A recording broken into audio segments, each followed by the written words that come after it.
Welcome back to the 1090 podcast. Remember, if you want to support 1090, you can on Patreon.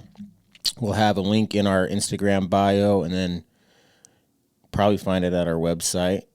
But please, if 1090's impacted your life, or if you like it, or if it helps you, we could use the help. And we're asking $10.90 for monthly subscription, which I think is pretty cool because it's 1090. If you can't afford that, not for you, that's cool. Like, don't have to do it. But if you can, we'd really appreciate it. Sam Josie, congrats to him. He just accepted a really cool job at Intermountain Healthcare. Unfortunately for 1090, he's going to be more busy and probably can't make it as much, but we'll still try to have Sam on as much as we can. But thanks to him and everything he's done for us, and we wish him the best.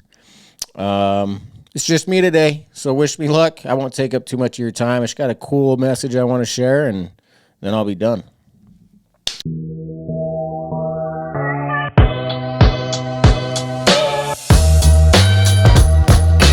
Life 10% what happens to you and 90% what you're going to do about it. Welcome back to the 1090 podcast. When I was in Australia with Craig Lithgrow, and we did that podcast with him, we also watched one of his favorite movies called Finding Joe. And I want to talk about the first scene in that movie because they use a really cool metaphor of this golden Buddha. But before I get to the golden Buddha, I was hanging out with Blue, my son. We're getting ready to go dirt biking. And as I'm getting stuff together and as Blue's getting his gear together, I hear Blue humming the nursery rhyme, Humpty Dumpty. Humpty Dumpty sat on a wall. Humpty Dumpty had a great fall. All the king's horsemen and all the king's men figured out how to put Humpty Dumpty together again. That's what Blue said, which is wrong. I'm like, Blue, that's not how it goes, bro. And he's like, yeah, like they figured out how to put them together. I'm like, no, like they didn't figure it out. And then as I started thinking about it, I'm like, this is actually a really cool metaphor, nursery rhyme, whatever you want to call it. But the best part of it is they didn't put them back together, Blue. And it's like, no, they figured it out. So I am having this argument with a 6-year-old all of a sudden. So I Google it. Worth a Google. Like if you have 10 minutes of free Humpty Dumpty time, go for it. Like Humpty Dumpty, there's like a lot of theories of who Humpty Dumpty is. Some people think he's an egg from like Mother Goose. Some people think he's like a king and the wall is like his dynasty. Some people think Humpty Dumpty is the name of a cannon that was used in some Revolutionary War. There's like all these different theories. Pretty cool. But I was right. They never figured out how to put them back together. And not only was I right, but I found the original text of Humpty Dumpty, old school. And this is the original first printed version of Humpty Dumpty. Humpty Dumpty sat on a wall. Humpty Dumpty had a great fall. 80 men and 80 more cannot place Humpty Dumpty as he was before.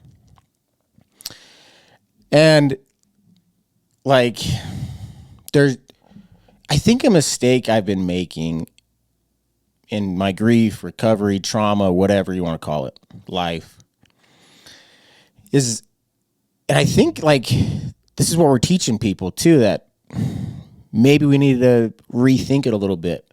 But everyone's telling me, right? Like car accident, lose my wife, son, daughter, brother, nephew. Not good. Literally shattered. Like I'm just shattered. Like Humpty Dumpty. Boom, broken. And all these therapists that I talk to and all these people that I talk to and all the religious people that I talk to and all my friends, they're all like, it's going to be okay. And they're trying to help me pick up the pieces. And listen, they didn't put Humpty Dumpty back together again. All the king's horsemen, all the king's men, not just some people. Like he tried everything. It could be the best therapist. It could be the best self-help book ever. It could be the greatest retreat therapy, what, it doesn't matter. There's no putting me back together again. Some of the pieces have been shattered and they're just incinerated. They're gone.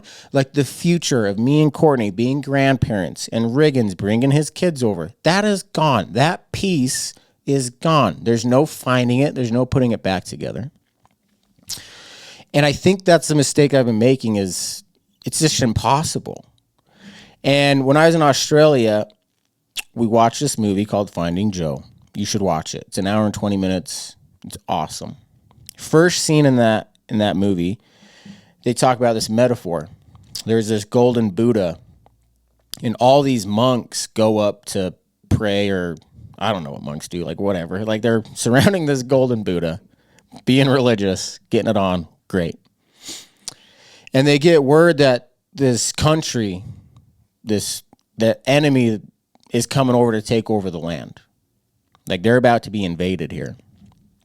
And so what these monks do to protect this beautiful golden Buddha statue that's worth a lot of money and it's very valuable, they don't want the invaders to destroy it, take it, steal it, whatever. So what they do is they put mud all over it. They put rocks and cement all over this thing to make it look like a regular statue. So they leave it alone. So they invade, they take over the land, years and years and years go by. And all these monks have forgotten that it's a golden Buddha. Everyone now thinks it's just this regular statue. So more time goes by, and eventually a monk goes back up there and is worshiping, praying under the statue. And he sees a crack, like this statue's been cracked. And he goes up there and a piece falls off. And when that piece falls off, he sees a golden, sees that inside it's golden. So he's like, oh shit. So he runs back and he gets all the other monks. He's like, guys, this statue's made out of gold.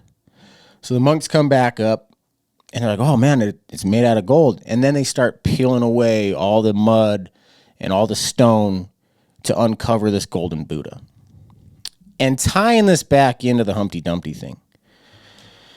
Like, instead of looking at all the broken pieces around me, what I've learned, or what I'm currently learning, is that there's something inside of me more powerful than the thing that destroyed me.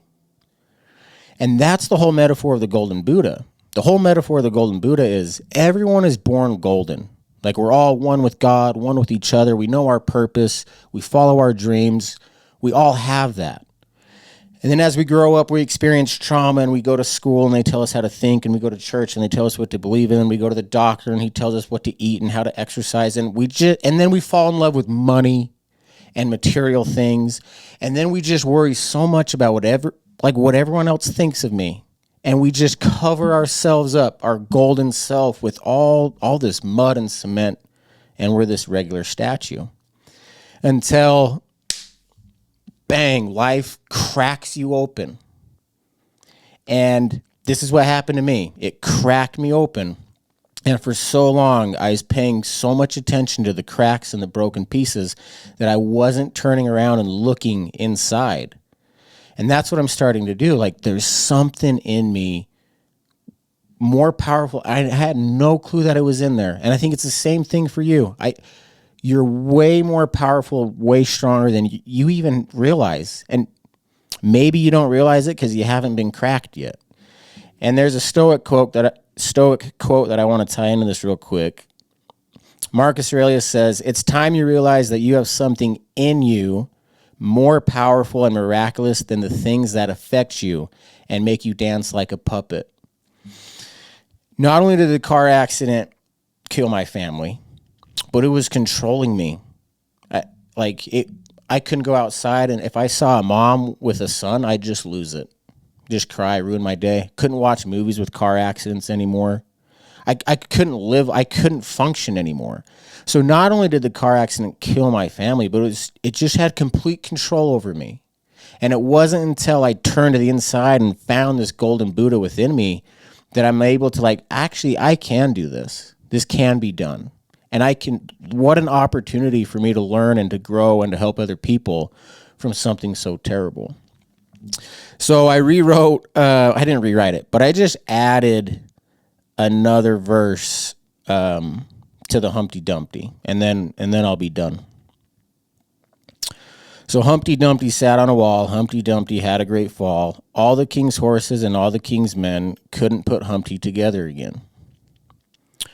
And then this is the part that I added. Humpty Dumpty found something within. It wouldn't be found if it had not been for that fall that left him broken. It's the only way he was woken. And then I just want to end with one more quote.